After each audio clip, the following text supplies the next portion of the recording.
On l'appelait autrefois l'or blanc. Le coton du Burkina Faso s'étendait comme une mer silencieuse à travers le Sahel. Mais en 2024, ce silence s'est brisé. Ibrahim Traoré a suspendu 3,8 milliards d'heures d'exportation et ordonné la création de 4 raffineries nationales, promettant que chaque fibre serait désormais filée sous le ciel burkinabé.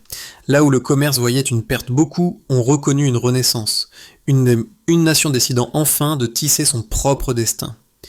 Jusqu'où ce geste de souveraineté peut-il redéfinir le pouvoir économique africain ? Quand le gouvernement burkinabé a stoppé net l'exportation de coton brut, le choc a été immédiat. Machines à l'arrêt, contrats rompus, partenaires étrangers incrédules. Pourtant, derrière la décision, Ibrahim Traoré évoquait autre chose qu'une simple mesure économique, la fin d'une dépendance séculaire.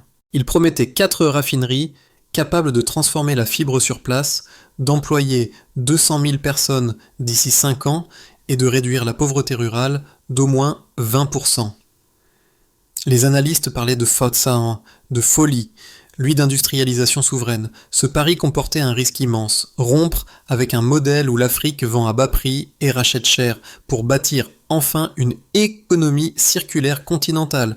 Mais c'était aussi une promesse. Celle d'un futur où chaque balle de coton garderait sa valeur, où chaque fil serait symbole d'indépendance. Dans les marchés de Ouagadougou, certains murmuraient « Peut-être pourrions-nous enfin coudre notre propre histoire » et si cette ambition audacieuse redessinait bien plus qu'une économie, un rapport entier entre le travail et la dignité. Dès les premières semaines, les effets se sont fait sentir. Les exportations suspendues ont gelé un flux de 3,8 milliards de dollars, mais en contrepartie, des centaines d'ouvriers ont été embauchés sur les chantiers des nouvelles usines de Bobo-Dioulasso, de Kougou et de Ouagadougou. Ce qui semblait une crise devenait, sous l'impulsion d'Ibrahim Traoré, une reconfiguration du paysage industriel. Les vieilles routes commerciales s'inversaient, les camions qui autrefois prenaient la direction des ports étrangers transportaient désormais les balles de coton vers les raffineries locales. Les chiffres furent précis, 4 usines, chacune conçue pour transformer la matière brute en fil, teindre le tissu et produire des vêtements marqués fabriqués au Burkina Faso. Les fonds venaient du temps et intéressant d'une alliance régionale inédite, AES, regroupant le Mali, le Niger et la Guinée. Pour la première fois, le Sahel pensait en chaîne de valeur, non plus en dépendance logistique. Les économistes occidentaux, de Bloomberg à Reuters, prévoyaient une instabilité commerciale, des représailles tarifaires, une fuite des investisseurs. Mais sur le terrain, les signes d'un autre mouvement apparaissaient. Dans les coopératives féminines, les premiers cercles de couture se formaient, certaines ouvrières baptisant leur production « Liberté tissée ici ». Les radios locales diffusaient le discours présidentiel accompagné de tambours lents. Les enfants peignaient des fleurs de coton sur les murs d'école, et les prêcheurs citaient Ibrahim Traoré comme on cite un texte sacré. Le mot dignité se faisait enfin entendre dans les chants. Ce n'était plus une simple réforme, c'était le début d'une mutation économique où l'Afrique, pour la première fois, gardait ce qu'elle produisait. Près de Kougou, un vieil homme nommé Burima observait ces balles de coton empilées sous un toit de tôle. Il avait vendu toute sa vie aux courtiers venus d'Europe, sans jamais voir la couleur d'un tissu fabriqué chez lui. Quand l'usine locale ouvrit, on lui proposa un poste de contremaître. Son salaire restait modeste, mais pour la première fois, il voyait sa récolte se transformer sous ses yeux. Chaque jour, les machines tournaient lentement, avalant les fibres qu'il avait cultivées. Avant, ils achetaient mon coton pour 4 $ le kilo, dit-il à un journaliste venu de Ouagadougou. Maintenant, ils achètent mon temps, ma compétence, mon histoire. Dans cette phrase, il y avait tout le sens du projet d'Ibrahim Traoré. Une économie qui réhabilite la valeur humaine derrière la matière. Autour de lui, le changement s'étendait. Les coopératives féminines grossissaient, certaines devenant de petites usines. Des jeunes ingénieurs formés à Bobo-Dioulasso rentraient au pays au lieu de chercher un emploi à Accra ou à Abidjan. Les commerçants parlaient d'un retour du travail réel. Même les écoles commençaient à enseigner les bases du tissage et de la teinture dans leurs cours techniques. Pour Burima, la dignité n'était plus un mot, mais un bruit, celui régulier des métiers à tisser. Et pour le pays, c'était la preuve que la souveraineté ne se décrète pas, elle se fabrique.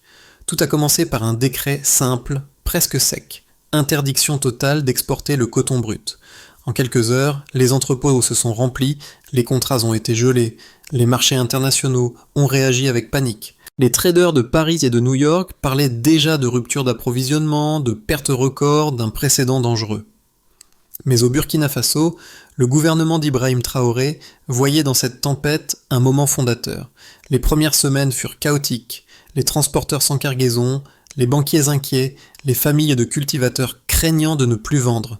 Traoré répondit par le programme Coton Réinvestissement Act, un ensemble d'allègements fiscaux et de microcrédits destinés aux coopératives locales. L'État achetait directement les stocks accumulés pour alimenter les chantiers des raffineries. Là où les partenaires occidentaux voyaient un effondrement, le gouvernement parlait d'un transfert de valeur. En juin, Bruxelles annonça un tarif d'importation de 35% sur les produits finis burkinabés, invoquant une concurrence faussée. Washington suivit, dénonçant des subventions d'État illégitimes. Sur le terrain, des manifestations éclatèrent devant les missions diplomatiques européennes. Mais contrairement aux attentes, il n'y eut ni violence ni colère. Seulement musique, tambour et une bannière blanche sur laquelle on lisait « Nous filons notre propre destin ». Traoré prit la parole à la télévision nationale, sans ministre autour de lui, entouré d'ouvriers et d'agriculteurs. Si notre tissu est puni pour être africain, alors nous le porterons nous-mêmes. La foule applaudit, les réseaux sociaux s'enflammèrent, le mot justice se mit à circuler plus vite que les devises. Les prix du coton chutèrent brièvement, puis se stabilisèrent grâce à la demande intérieure. Les raffineries tournaient jour et nuit, éclairées par des générateurs. Les ingénieurs parlaient de doubler la production avant la fin de l'année. Une jeune couturière nommée Marama confia « Nous ne combattons personne, nous terminons ce qu'ils ont commencé ». Et ce qu'ils avaient commencé, c'était une révolution de la valeur, une remise en cause du commerce mondial fondée sur la dignité du travail. Le 15 août, les gros titres à Londres parlaient déjà de crise du coton au Sahel. Mais à Ouagadougou, on l'appelait autrement la rébellion du coton. Pour les habitants, c'était moins une guerre commerciale qu'une renaissance nationale. Et dans ce tumulte, Ibrahim Traoré venait d'écrire, sans armes ni conquête, le premier chapitre d'un nouvel ordre africain. 3 mois après l'interdiction d'exporter, les premiers chiffres officiels tombèrent et ils parlèrent d'eux-mêmes. En d'autres termes, près de 35 000 postes avaient été créés dans la seule filière textile. Chaque usine employait désormais entre 800 et 1200 personnes, des mécaniciens, des teinturiers, des fileuses, des comptables, un tissu social autant qu'économique. Les économistes européens, d'abord sceptiques, furent contraints d'admettre que la rébellion du coton produisait des effets mesurables. Deuxième indicateur, la dépendance aux importations de textiles étrangers, notamment européens, avait chuté de 18% en un trimestre. Ce recul semblait minime à l'échelle du commerce mondial, mais il représentait un changement structurel dans un pays qui importait jusqu'alors 80% de ses vêtements. Les marchés de Ouagadougou virent apparaître de nouveaux stands de tissus marqués Fassomade. Les femmes y achetaient non plus par solidarité, mais par fierté. Le prix unitaire du coton local se stabilisait, confirmant que la demande intérieure compensait la perte des débouchés extérieurs. Troisième indicateur, les investissements extérieurs. Alors que les partenaires occidentaux se retiraient, la Chine et la Turquie envoyèrent discrètement des délégations à Bobo-Dioulasso. Des offres de cofinancement apparurent, visant à équiper les raffineries de machines plus modernes. Les analystes de la Banque mondiale signalèrent un afflux inattendu de capitaux non traditionnels, preuve que la souveraineté industrielle n'excluait pas la coopération.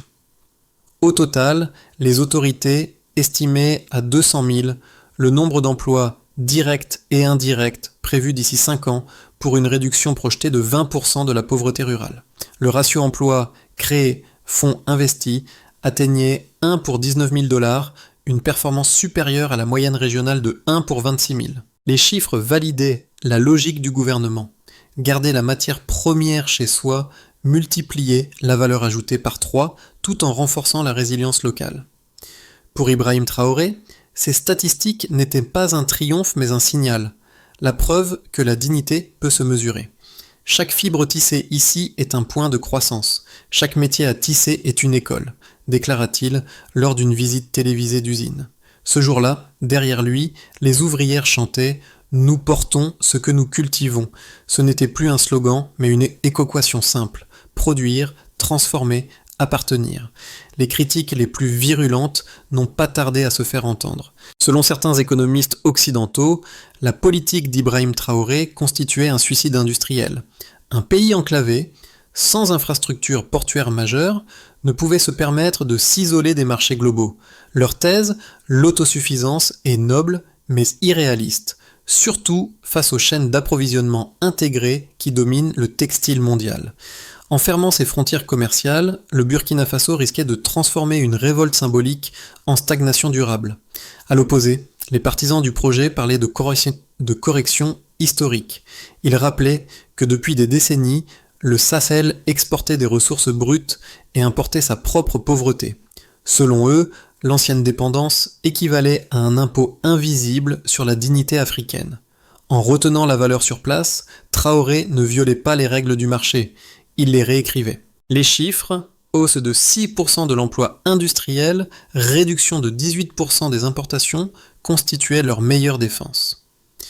Le débat prit une ampleur géopolitique. À Washington, certains voyaient dans la rébellion du coton une contagion idéologique susceptible d'inspirer d'autres nations du Sud.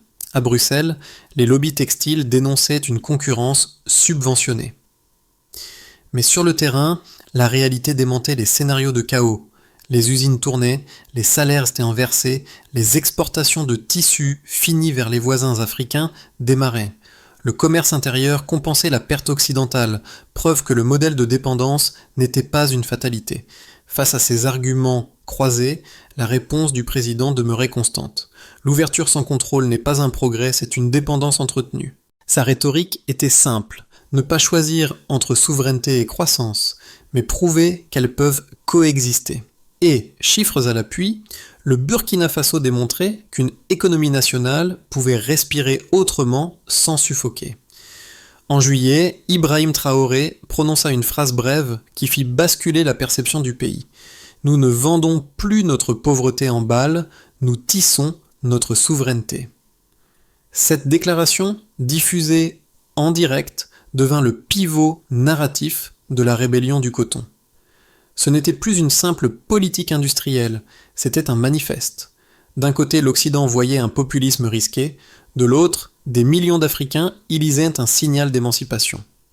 Les universités de Bamako et de Niamey commencèrent à enseigner l'économie du coton intégré comme étude de cas. Les médias panafricains parlaient de « moment Traoré », comparant sa posture à celle de dirigeants historiques ayant défié les structures coloniales. Pendant ce temps, au Burkina Faso, les usines s'étendaient, les coopératives féminines recevaient des microcrédits et les campagnes vibraient du bruit des métiers à tisser. La mi-course du projet confirmait que la dignité pouvait être rentable. Et l'histoire, pour une fois, ne se déroulait plus ailleurs. Elle se tissait ici, dans la trame serrée d'un pays qui refusait d'être défini par les autres. Les mois suivants révélèrent l'ampleur du séisme.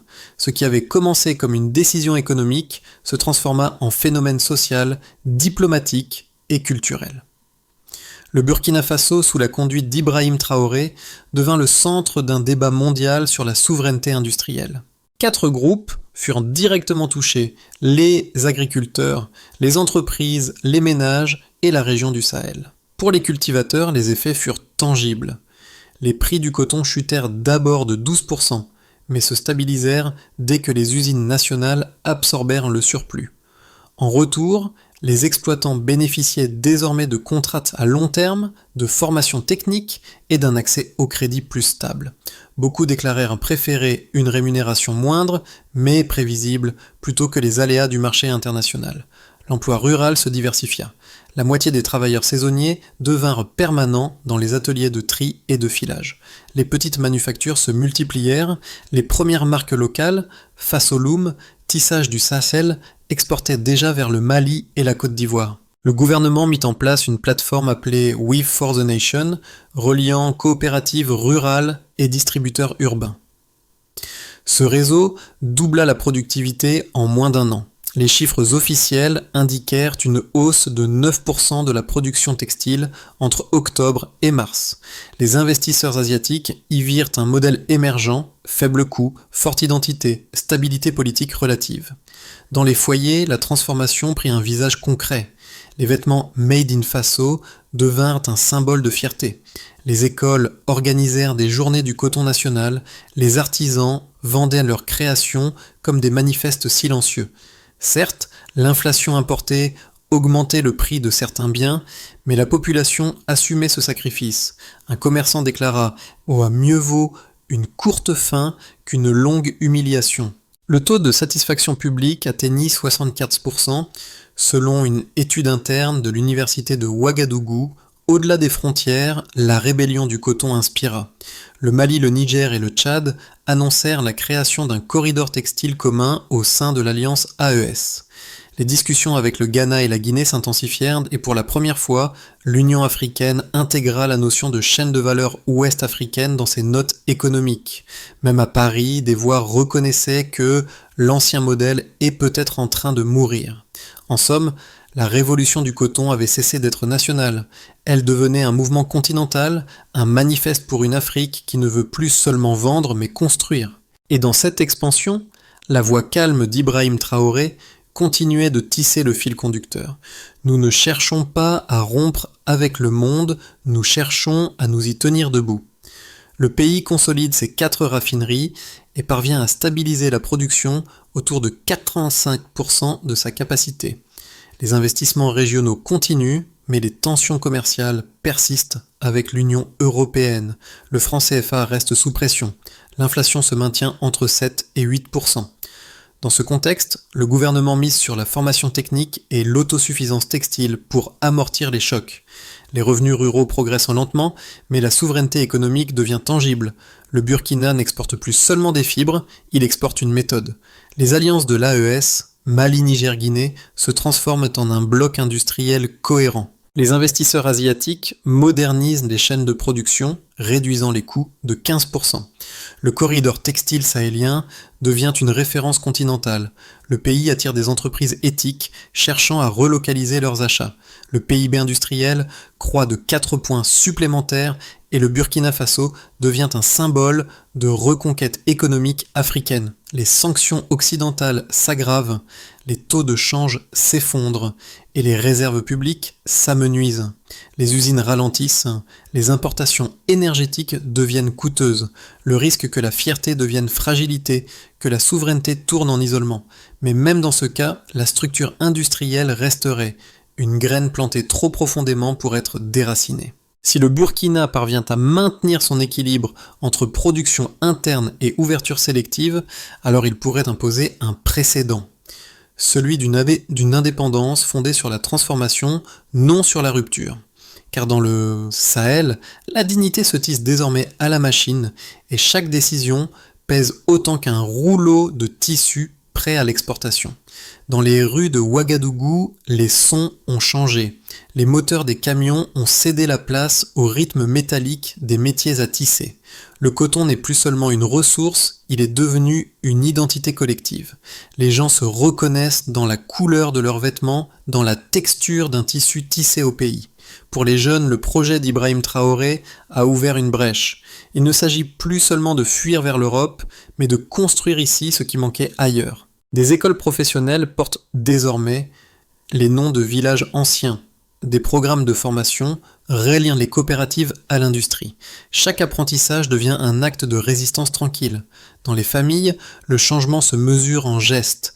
Les mères cousent des uniformes pour les écoles publiques. Les pères enseignent aux enfants comment mesurer la qualité d'un fil. Les conversations à la radio parlent moins d'aide extérieure et plus de production locale. La fierté comme une fibre neuve se glisse dans les mots du quotidien. Cette résonance dépasse les frontières sociales, les artistes chantent le coton, les journalistes le documentent, les prêtres en font des paraboles. Même les plus sceptiques admettent que quelque chose s'est déplacé. Un équilibre, une manière d'être soi. Et si la rébellion du coton n'était pas qu'un événement économique, mais une renaissance culturelle, une preuve que la souveraineté n'a pas besoin d'arrogance, seulement de constance. Le succès de la rébellion du coton ne dépend pas seulement d'un geste symbolique, mais d'une exécution méthodique. Sous l'impulsion d'Ibrahim Traoré, un plan de consolidation en 5 étapes fut élaboré pour ancrer durablement cette souveraineté industrielle. Chaque raffinerie se voit assigner un bassin agricole précis, garantissant un approvisionnement direct et réduisant les pertes logistiques. Des coopératives d'agriculteurs certifiés assurent la qualité du coton brut. Un programme de partenariat avec la Turquie et la Chine vise à renouveler 40% du parc de machines d'ici 2 ans. Des ingénieurs locaux sont envoyés en stage pour acquérir le savoir-faire de maintenance autonome. Le ministère de l'Éducation introduit des filières d'ingénierie textile dans les écoles professionnelles. Chaque province reçoit un centre de formation rapide pour tisserands et teinturiers. Objectif, 15 000 techniciens qualifiés par an. Le Burkina Faso coordonne avec le Mali, le Niger et la Guinée un tarif commun pour les produits Made in EES. Une marque partagée, Faso Textile Alliance, est en cours d'enregistrement à l'Union africaine. Un comité mixte d'experts publics et privés mesure trimestriellement les progrès selon 3 indicateurs. Emploi, volume transformé, valeur ajoutée. Les rapports sont publiés pour garantir la transparence et attirer les investisseurs africains. À travers cette feuille de route, Ibrahim Traoré ne cherche pas à accélérer, mais à ancrer. Son pari, que la transformation lente et visible vaille mieux qu'une croissance fragile et dépendante. Au soir du premier anniversaire de la réforme, les lumières des usines brillaient jusque dans la plaine. Le bourdonnement des machines remplaçait le silence des convois d'autrefois. Dans l'atelier principal de Bobo Dioulasso, Burima, le vieil agriculteur devenu contremaître, observait le tissu défiler entre ses doigts. Il pensa aux années passées à vendre sa récolte, sans jamais en voir la fin. Autour de lui, des ouvrières fredonnaient une chanson née de cette aventure. Nous portons ce que nous cultivons. Les murs vibraient d'une fierté neuve, humble mais inébranlable. Ibrahim Traoré, venu sans protocole, traversa l'atelier et serra la main du vieil homme. Pas de discours, pas de caméra. Seulement un regard partagé, celui de ceux qui ont reconquis ce qui leur appartenait déjà. Le coton n'était plus une marchandise, mais une mémoire. Chaque fibre filée semblait raconter une revanche silencieuse. Ce que d'autres appelaient une rébellion, eux l'appelaient un commencement. Et dans ce moment suspendu, il était clair que la souveraineté ne se signe pas dans un traité. Elle se tisse, jour après jour, entre les mains qui refusent d'abandonner. Un pays peut être petit, mais quand il décide de se redresser, chaque fil devient un drapeau. La rébellion du coton n'a peut-être pas changé le monde, mais elle a changé la manière dont un peuple se regarde. Dans les rues de Ouagadougou, les uniformes scolaires, les robes de cérémonie et les drapeaux sont désormais tissés du même fil, celui de la dignité retrouvée. Ibrahim Traoré parle rarement de victoire, seulement de continuité. Nous ne sommes qu'au premier métier à tisser. Son message est simple, la souveraineté n'est pas une posture, c'est une pratique. Cette histoire n'est pas celle d'un seul homme, mais d'une génération qui a décidé que produire vaut mieux que dépendre. Si cette idée te parle, réfléchis à ce que ton propre travail signifie pour toi. Si tu crois que la valeur ne se mesure pas seulement en prix, mais en maîtrise, alors cette expérience du Burkina Faso t'appartient un peu aussi. Car parfois, la plus grande révolution n'est pas dans le bruit des armes, mais dans le son régulier d'une machine qui ne s'arrête plus.